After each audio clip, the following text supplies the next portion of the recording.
దేవునికి స్తోత్రం. ప్రియమైన వారలారా, రక్షకుడును ప్రభు అయిన యేసుక్రీస్తు వారి నామంలో మీకు శుభములు వందనాలు తెలియజేస్తూ ఉన్నాం. దేవుడు మిమ్మలను, మీ బిడ్డలను, మీ కుటుంబములను దీవించి ఆశీర్వదించునుగాక. ఆమెన్. దేవునికి స్తోత్రం.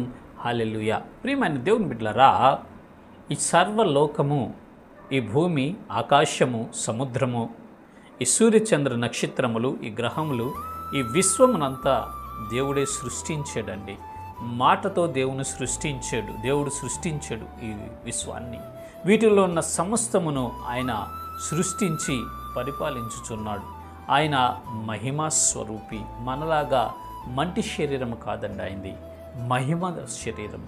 మహిమా స్వరూపి అయిన, ఆత్మస్వరూపి అయిన దేవుడు వీటన్నిటిని సృష్టించి పరిపాలించుతూ ఉన్నాడు. ప్రియమైన దేవుని బిడ్డలారా, ఆయన మహిమ అనేది సర్వలోకం అంతటా ఉన్నది అని పరిశుద్ధ లేఖనాలు సెలవిస్తున్నాయి. ఆయన మహామహిమలో, ఆ బంగారు పట్టణములో, పరలోక రాజ్యములో సింహాసనాసీనుడై మహిమలో నిత్యము దేవదూతల చేత పరిశుద్ధుడు, పరిశుద్ధుడు, పరిశుద్ధుడని గాన ప్రతిగానాలతో కొనియాడబడుతున్నటువంటి వాడు.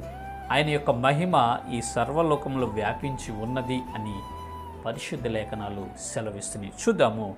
యెషయా ప్రవచన గ్రంథము 6వ అధ్యాయము 3వ వచనం మనం చూస్తే ఈ రీతిగా రాయబడుచున్నది.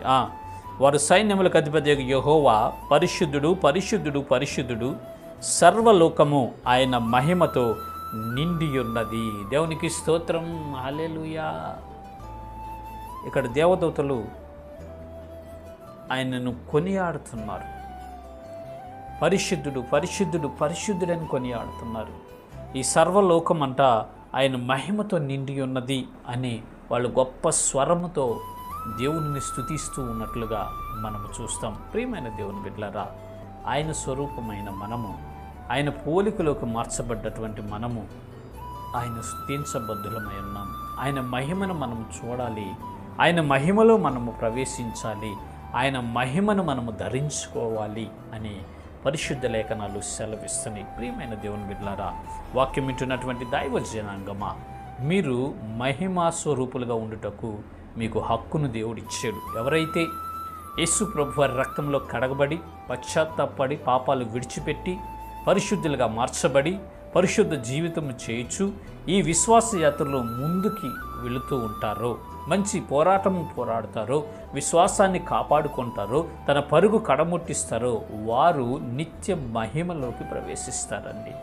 ఈ సర్వలోకము ఆయన మహిమతో నిండి ఉంది కాబట్టి ఆయన మహిమను మనము కూడా ధరించుకోగలుగుతాం. ఆయన మహిమను మనము ధరించుకున్నప్పుడు ఈ మంటి శరీరం మంటి అయిపోతుంది. మహిమ శరీరముతో యుగయుగాలు మనము దేవునితో ఉంటామండి. యుగయుగాలు పరలోక రాజ్యంలో ఉంటాం.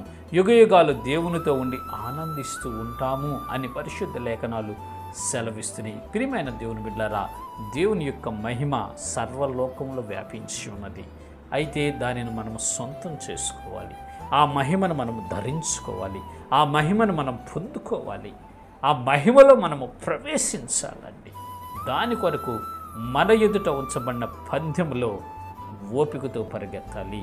పరిశుద్ధ లేఖనాలని మన జీవితంలో నెరవేర్చుకొనుట ద్వారా, పరిశుద్ధ లేఖనాలను మనము మన హృదయంలో ఉంచుకొని, మన నోట ఉంచుకొని, వాక్య ప్రకారం మనము జీవించి, మనము ఈ విశ్వాసయాత్రలు నడుచుట ద్వారా ఆ మహిమను మనం పొందుకోగలుగుతాము. నిత్య మహిమలో దేవునితో మనం యుగయుగాలు ఉంటాము. ఆ మహిమలో ఆనందంగా ఉంటాం. ఇట్టి కృప దేవుడు మనందరికీ కలుగు చేయనుగాక. ఆమెన్. God bless you. దేవునికి స్తోత్రం. హల్లెలూయా.